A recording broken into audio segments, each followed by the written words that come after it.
As you're all getting settled, if we could swap the screen on stage for me, that'd be great.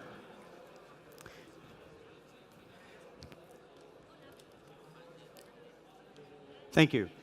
Well, welcome to the Cybercamp. For those of you, I'm going to speak English, or very bad Australian English, for the next hour.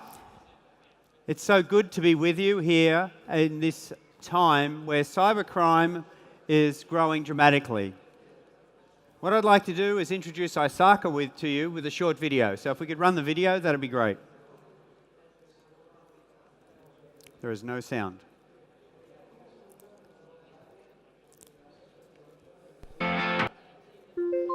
Nope.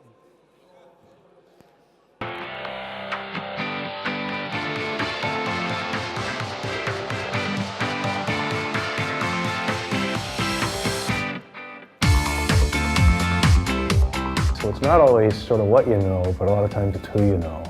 And ISACA has given me the ability to network with folks and form those bonds and those connections with folks professionally to solve just about any problem that could come up.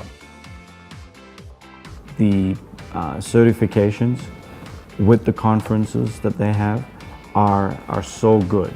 For us, it has worked out where whenever we've needed any information related to something about how to do this or what's a better way of doing it, we've always turned to them, and then that's the value to us. So often people come to me as a resource, so I use a lot of that resource that's already out in the ISACA world and bring that in and leverage it. And ISACA helps you learn about the latest information, and I've seen where it's definitely helped me get to where I'm at today.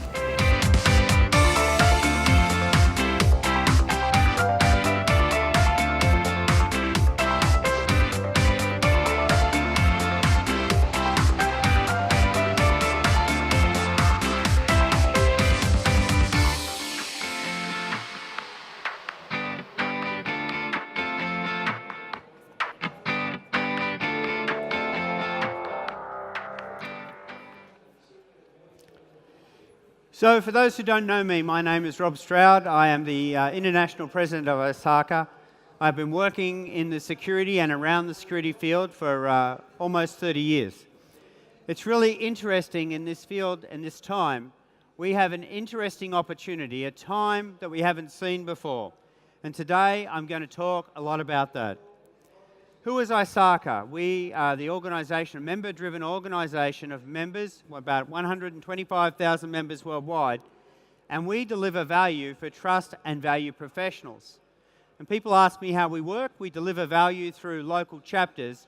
So in Spain, for instance, we have a chapter here in Madrid, we have one in Valencia, and we have one in Barcelona as well. That is just 3 of over 200 chapters that we have worldwide. The agenda today is I'm going to talk about the security landscape and the rise of advanced persistent threats. I'm going to talk about the survey that ISACA has done, the skill shortage that is in this market and how we're going to address it, and then, of course, some recommendations moving forward. 2010, we saw the start of a new age of security. With the Hydra Trojan, we saw malware come about that we hadn't seen before, where we saw code come into an organization and sit there unknown and undetected and take information out of that organization. It's not just that. We've also seen a cyber attack every day. There's not a day goes by where you do not see a cyber attack in the paper, the internet, the news. It's even at the stage where we're just all concerned about what's going on next. If you look at the various ones that have happened, US utilities, ECB here in Europe hacked, and then in today's paper we saw news about the fact that the hackers are going in there and taking information and then using that information to attempt to play the stock market. The world is transitioning. Crime that used to be inside your organization is coming from the outside today. It's an absolute changed perspective and a changed way of doing things. Attacks are targeted as well today. The situation with the New York Times is they wrote an article about some people in China and the Chinese regime. Immediately, they were targeted by a hacking attack which targeted them and looked to disrupt their business. People today are doing things differently. They're using this information not for just when I first started, for things like viruses that put ping pong balls on screens. People are actually doing malicious things, stealing bank account information, stealing credit cards, stealing intellectual property and using it for their own gain, and also disrupting your business. This is a real transition and change, and this is coming from the outside. So if I look at this definition of this thing called an advanced persistent threat, it's something that comes in your organization and remains. The techniques of them are interesting. In the previous session, we saw some entry points. But what happens in these attacks is somebody comes into your organization and looks for ways to get in. They look for exposures. They look for weak points. They look for access to your most critical information. Once they've got that, they will typically put more than one back door in place. There'll typically be multiple routes where they can get in. And they'll use what looks like normal transactions and normal transaction flows to leverage that information. Home Depot in North America was an excellent example of that, where the bad people, the perpetrators, the hackers, got in and actually put malware capturing credit card information. They collected that over time in what looked like normal transaction processing. As they collected that information, they then sold that information on the black market. You can go on the black market and buy credit cards. They're not expensive. You can get them, use them, and leverage them. People are doing that today.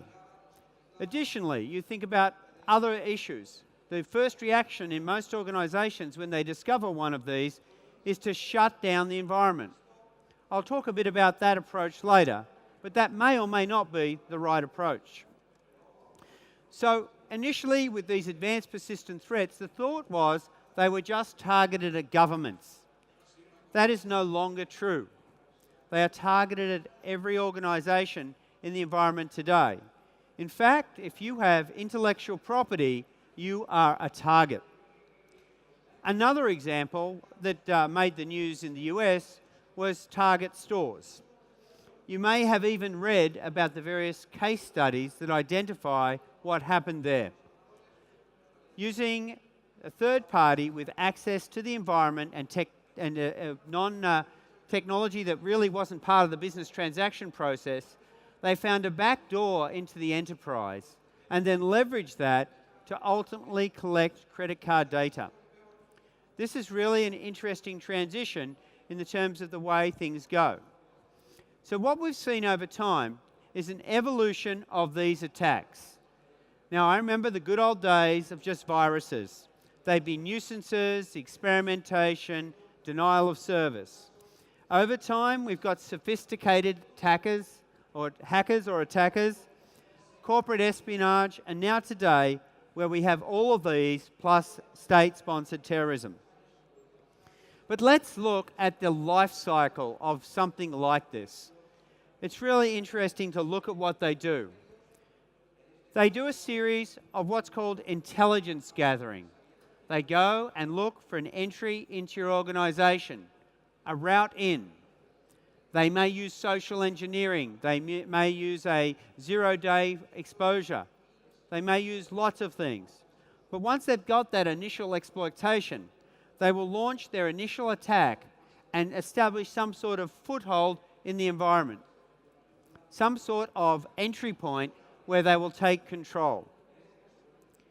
There was a book called The Cuckoo's Egg over 20 years ago, which talked about the fact that once you're in there and you've planted your seed, you've got the access you need, then you can use it in an ongoing basis. So what you go and do there is you start, once you've got command and control, to move laterally in the environment, to look for multiple exposures in multiple areas. From there, you're going to escalate your privilege. you're going to gather your information, and then over time, you'll take that data, steal it, leverage it, and use it for some form of gain. Right now, you can buy these bad people if you want to. Go on the internet, do a search, and you can leverage and use them. But what it means is that the good old days of having a defensive perimeter, defense in layers, although still relevant, is not the only defense that we have or should have. This is a simplified version of the attack that I just showed you, where you've got somewhere you target. You could target them in an email or an app or malware within an Android app or an iPhone app or something else. You go and that app then it goes in and runs, it takes privileges, and from there you actually have access to the environment and you can do what you want. This is not new. Many of you know about this and you know it exists. But the reality of it is, until 2 years ago, the market in general was not aware of what was happening. So at ISACA, we ran a global survey at the end of last year, looking at advanced persistent threats, where they happen, what's happening, what the awareness was. So if we look at the information on them and the data that we got back from these advanced persistent threats, you can see that we surveyed well over 1,500 people. And what they found was a number of things. But it's interesting, the largest number of respondents to this survey came from Europe and Africa. There's a higher awareness of this issue in this market.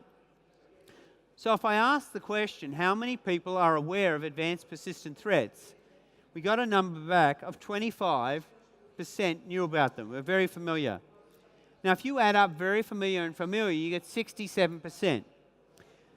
You've got 67% of these respondents aware of these exposures, but what are they doing about them?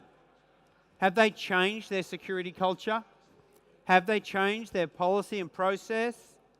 Have they transitioned what they do? Interesting statistic, 63% believe it's a matter of time before their business is targeted. I believe when we do this survey this year, we'll find 100% believe it's only a matter of time before they're targeted. Because the world is absolutely transitioning. And in that transition, these attacks are happening more and more every day. I give you a great personal example. I visited Israel just a few weeks ago. And as I visited Israel, probably one of the countries in the world that has the most attacks in the cyber area, and one of the best organizations in terms of dealing with it. I was there 3 days before the attacks on my bank accounts, credit cards, and personal information started. Vigilance and good password policy of my accounts was the only thing that saved me from being targeted. The challenge we have is that most organizations are not thinking proactively. They are thinking traditional forms of security will solve the problem. You look at this data, a large number of managers we talk to say that simple antivirus and anti-malware is enough. Put more firewalls in place, put IPS in place. Don't get me wrong, these are all important, but they are not the only way forward. You need to actually leverage new technologies and new techniques, which I'm going to talk about in a moment, to solve this problem. You need to have an offensive or an attacking policy as well as a defensive one. So what's the issue in terms of increased security training? You know, one of the things we saw here, organizations are somewhat increasing their security training. Some are not. But the reality of it is that one of the statistics here was 82% almost of survey takers have not updated their agreements with vendors. Advanced persistent threats, cybercrime is a serious threat and has consequences to our organisations. By the way, if you want to download this survey, just go to ISACA.org and download the data, which is available in a very nice pamphlet. So we're here to talk about cybersecurity, the next frontier, where things are going next. So as we get to this space, what's changed? What challenges are there? You know, recently a close colleague of mine went to Black Hat, and while he was there, he walked around the booths, and one of the things he asked is how many people were looking for jobs.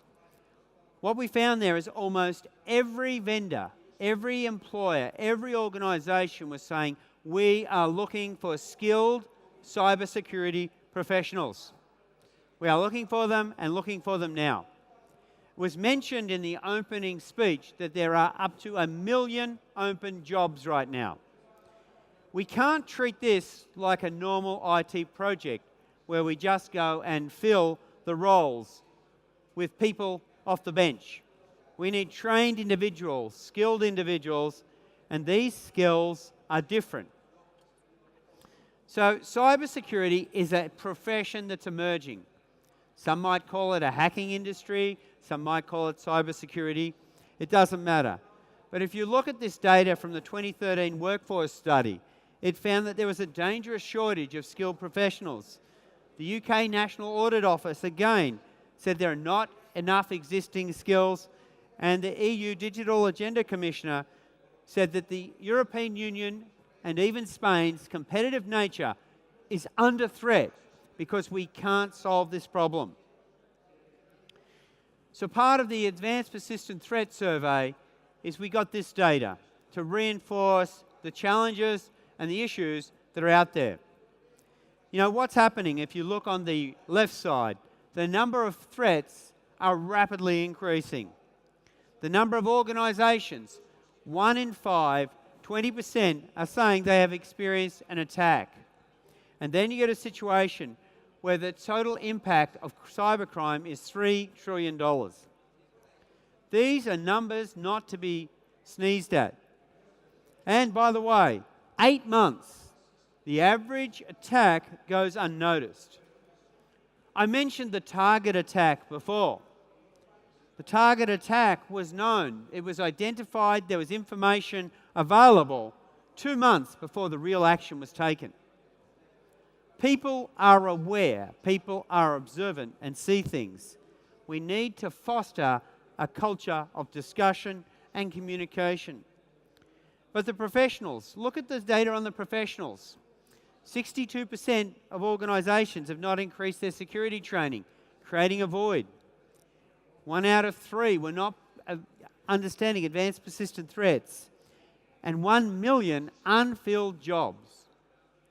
This is a time to be getting involved in cybersecurity.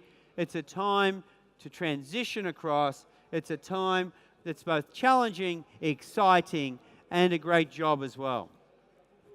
So let's look at some of the strategies that happens to organisations when they become familiar that a cybercrime has indeed impacted them.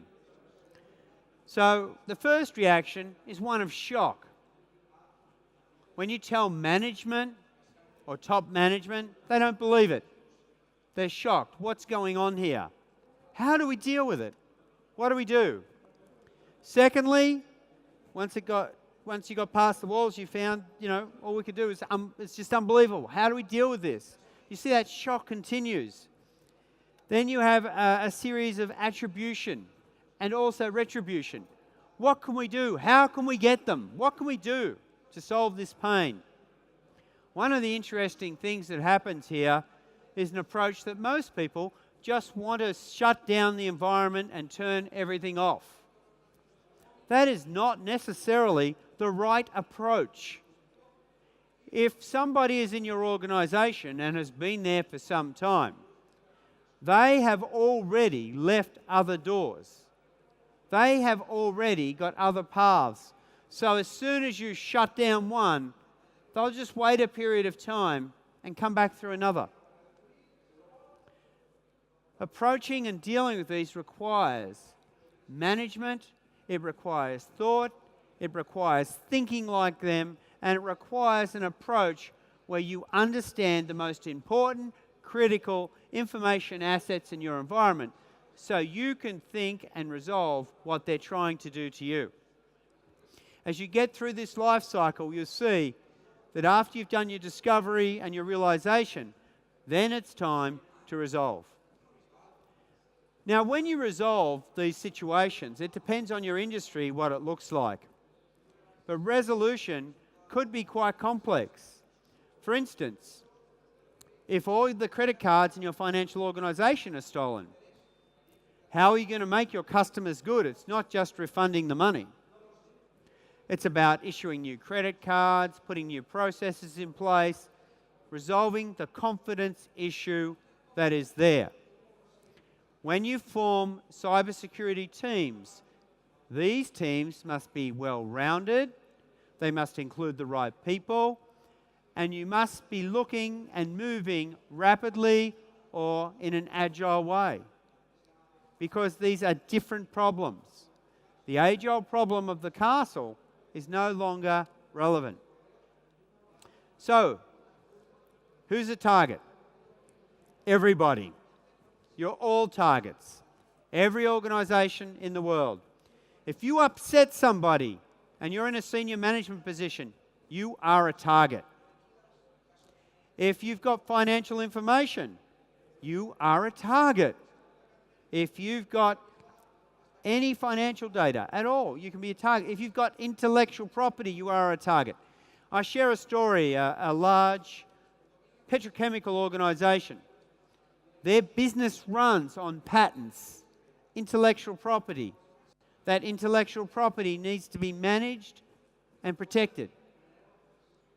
What happens if these people come in, look for your intellectual property and your patents, and take it out and pull it out, and then become a competitor far faster? Now, you might say patent law might protect you, and it may well. But the financial issues that will impact you will indeed hurt you in the interim. These are the sorts of things that happen. With the Internet of Things, and you think about everything being connected, right now where I live in New York, one of the big things my neighbours are doing is connecting everything in their house and managing it off a tablet. Or they're putting solar power on their roof, which is connected to the grid through a smart meter, which is now part of critical infrastructure. Imagine if somebody uses your house to actually break into that critical environment. Potentially possible. You are now becoming an endpoint in this complex chain. I use a good example, by the way. In the US, where I live, many people have garage doors with remote controls, and they never lock the door from the garage into the house. Go down to the local electronics store, and for a small investment, you can buy a piece of equipment to open their doors.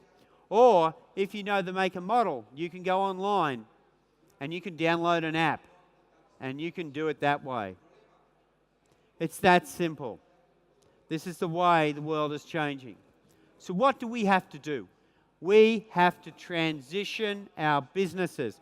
The security organization that your business may have seen in the past as an organization of no, N-O, now becomes an organization required to protect, required to triage, required to resolve and keep the confidence of the business. So as you go through and define this, you need to understand what it is you are protecting, which gets back to my point about understanding your assets. What is it that you have that the hackers want? You need to know that. You need to conduct enterprise risk assessment and risk management. Because yesterday's way of doing security, where we built rings and rings and rings of defense, is no longer viable. Don't get me wrong, you should still have good physical security and security in layers. But I advocate today that we actually put an offensive posture in place where we look real time at what's going on. Because if you're looking for governments to put laws in place to stop this, it won't happen. If you're looking for giving your management an unequivocal or a complete statement that data loss won't happen, it's not going to happen. This is going to happen, and these breaches are going to happen. It's not a case of if anymore, it's a case of when. When you will be breached, and what will you do when it happens? This is where a new set of skills are coming into information security or cybersecurity. Skills to do incident detection, incident resolution, triage, and restitution. These people are not just the same security specialists. These people have new skill sets. In August, I copied this article straight out of the Chicago Tribune. A hacker claimed that passenger jets are at risk of cyber attack. I don't know if any of you want to get on a plane tomorrow now, but the reality is, think about this for a minute. Suddenly, you fly on a new plane which is totally computer controlled. What happens if it's taken over? What happens if somebody hacks it? You might say, well, Rob, that's not going to happen in planes. What about new cars? Realize that within 2 to 3 years, we will have cars, even in the Madrid streets, that drive themselves. They'll be totally controlled by technology. Your braking is already controlled with ABS. If you look at this, already we're there. You have lane detection monitors that in new cars coming out next year, if you try to turn and that identifies a car in your path, it will stop you from turning.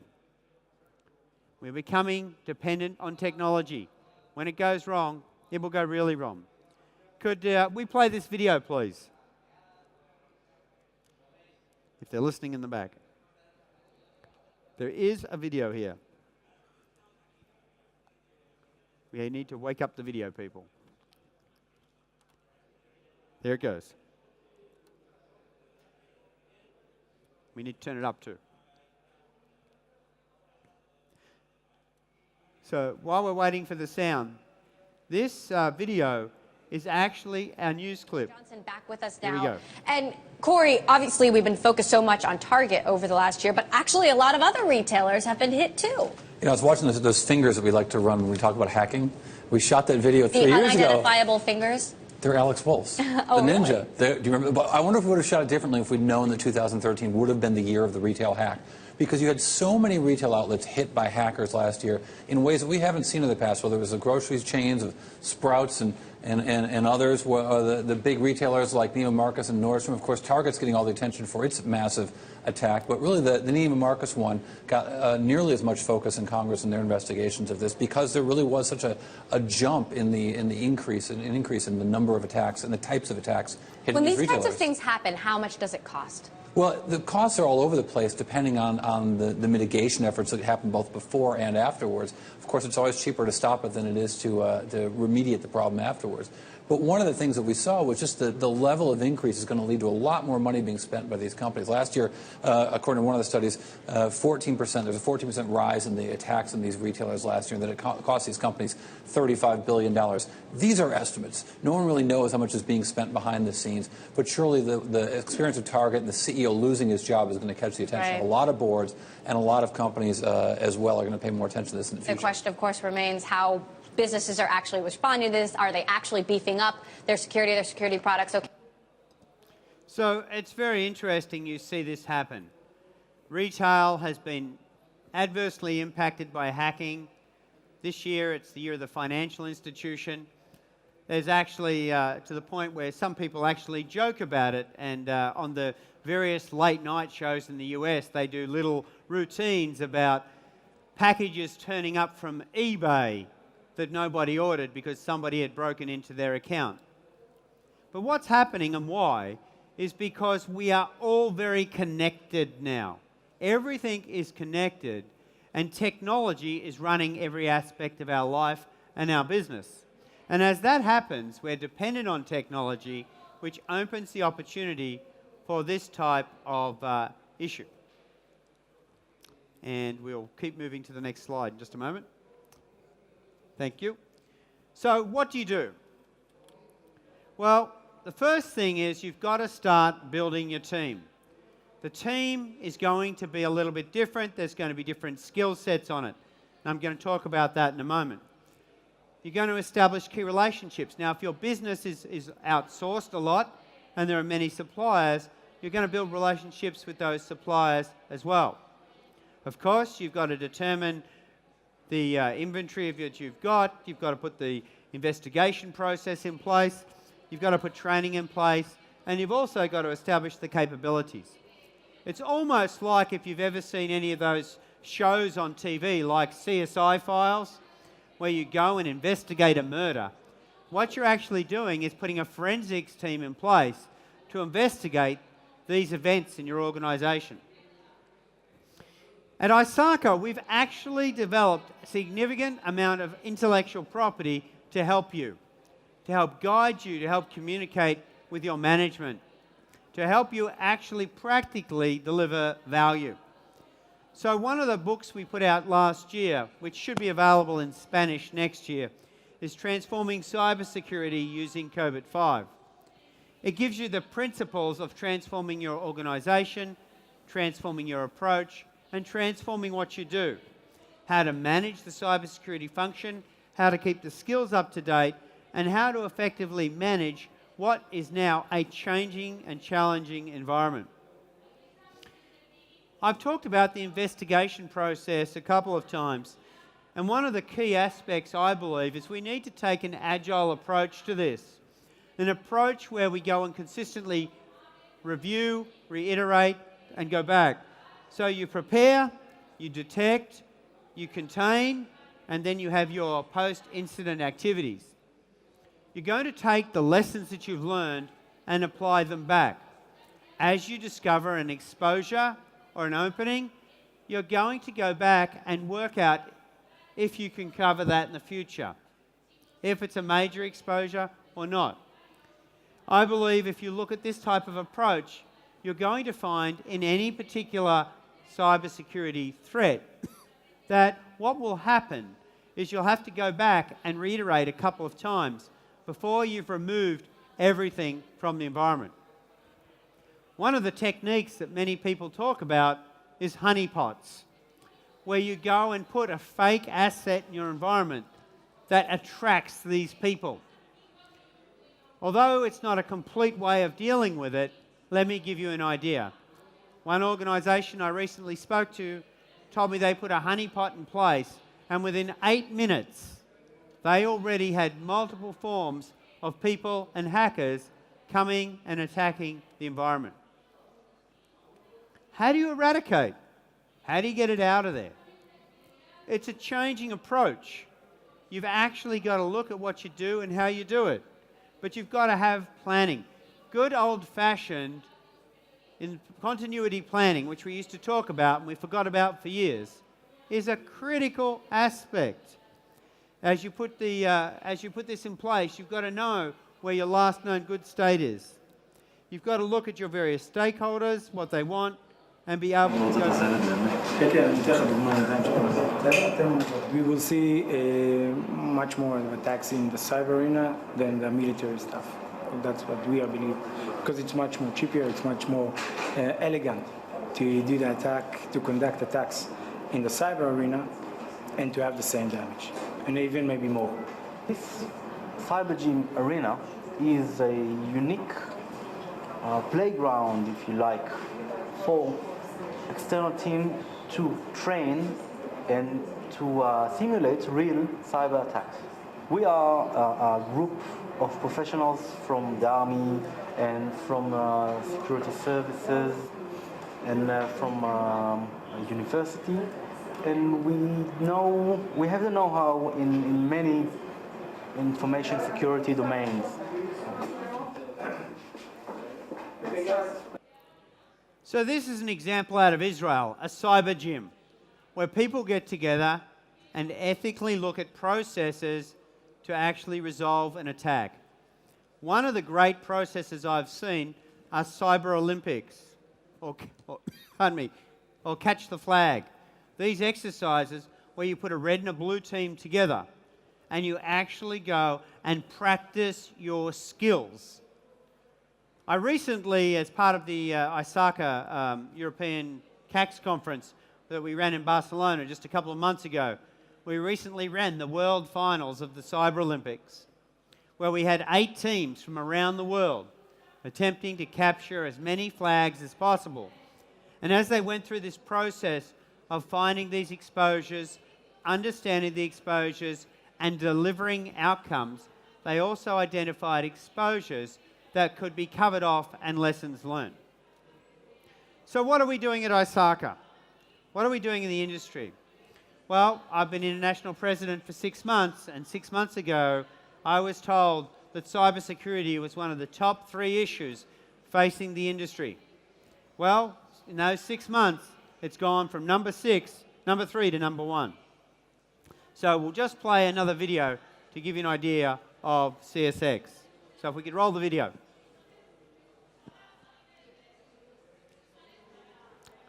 We have a...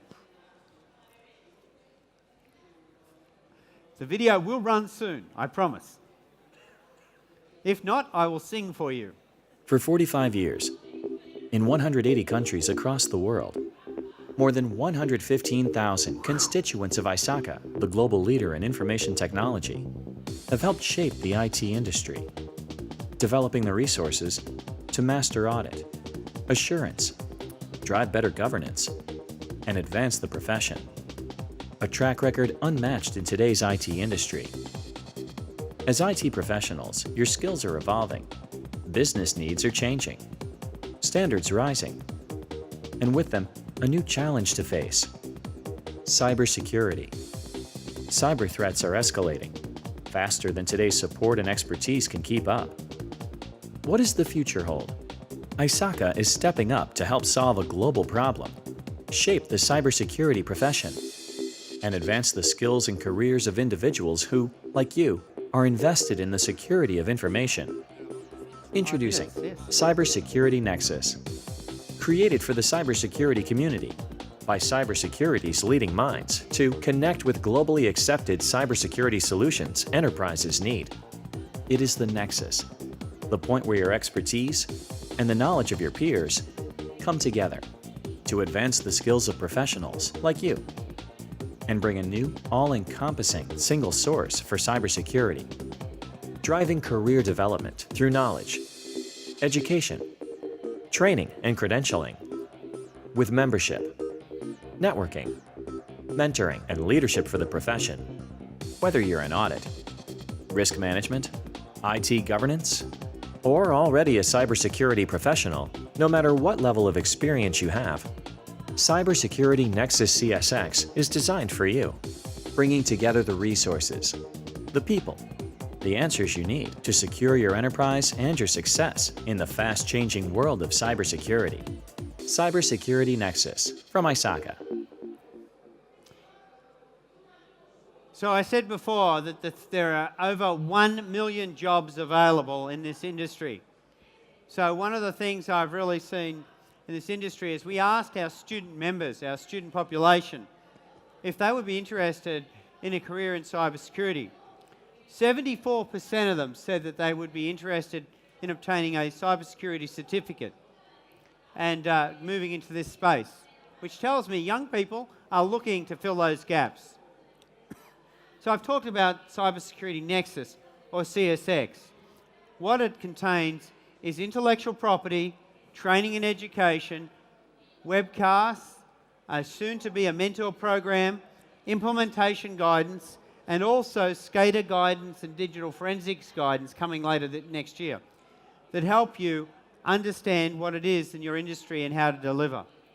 Now, for those of you here in Europe, in Spain, we already deliver publications to help you in your role that are detailed and critiqued to the European standard. European cybersecurity implementation, we have an overview, we have an assurance guide, a resilience guide, and a risk guide, all available to you now. Of Of course, you may be aware that the US government's NIST cybersecurity framework is based on our flagship product, COBIT 5. We've also written an implementation guide for that as well. But one of the things I find, and one of the things I've been doing this year, is I have not done so many speeches and discussions with boards of directors and top management as I've done over the topic of cybersecurity.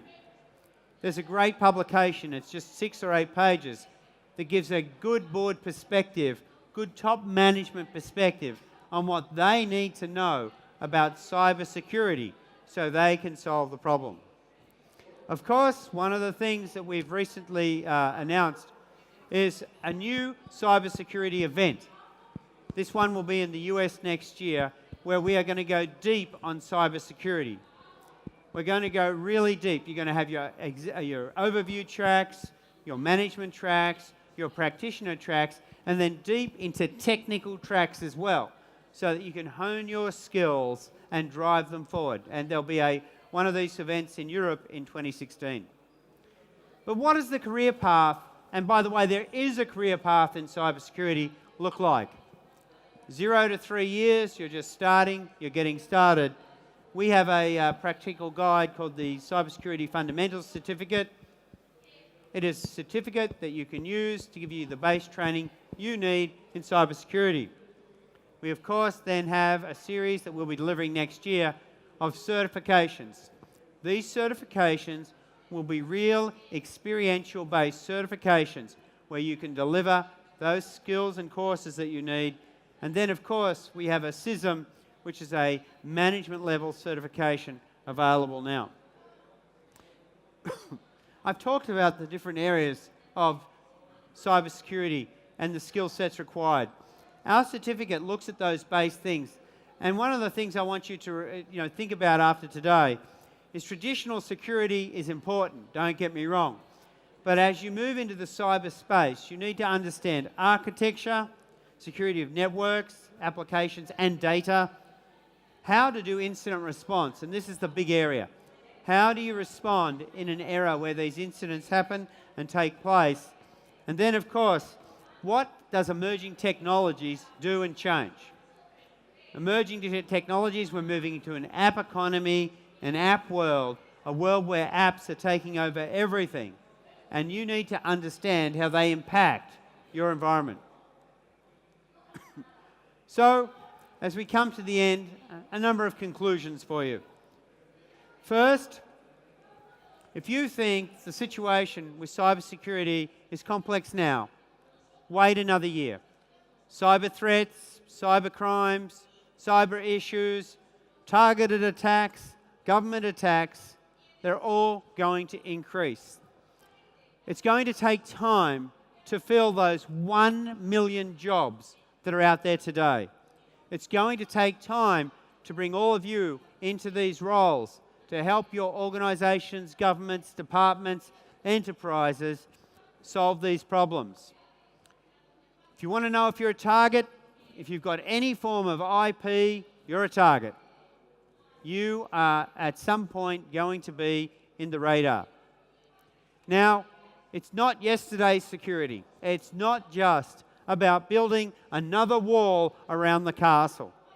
As I said before, incident response is going to be key, and keeping your skills up to date, critical.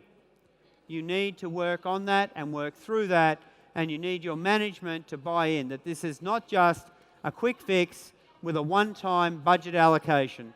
This is going to be there for life. What you've got to do is get a plan, perfect it, use experience, and drive it over time. Now, in closing, if you would like to find more information about Cybersecurity Nexus or CSX, if you'd like to take some of those tools, some of those publications, and use them in your role, your job, with your management, or even to help you with implementation, please visit the website. Look for the information, contact your local ISACA chapter, get involved with them, and they will gladly help you as well. So with that said, our time together comes to an end. I thank you for investing today, tomorrow, and Sunday in your careers. I thank you for understanding the problem of cybercrime. It is one that you will truly be rewarded in by investing your time. So I thank you for listening, and of course, I hope you enjoy the rest of your time here at Cybercamp. Thank you very much.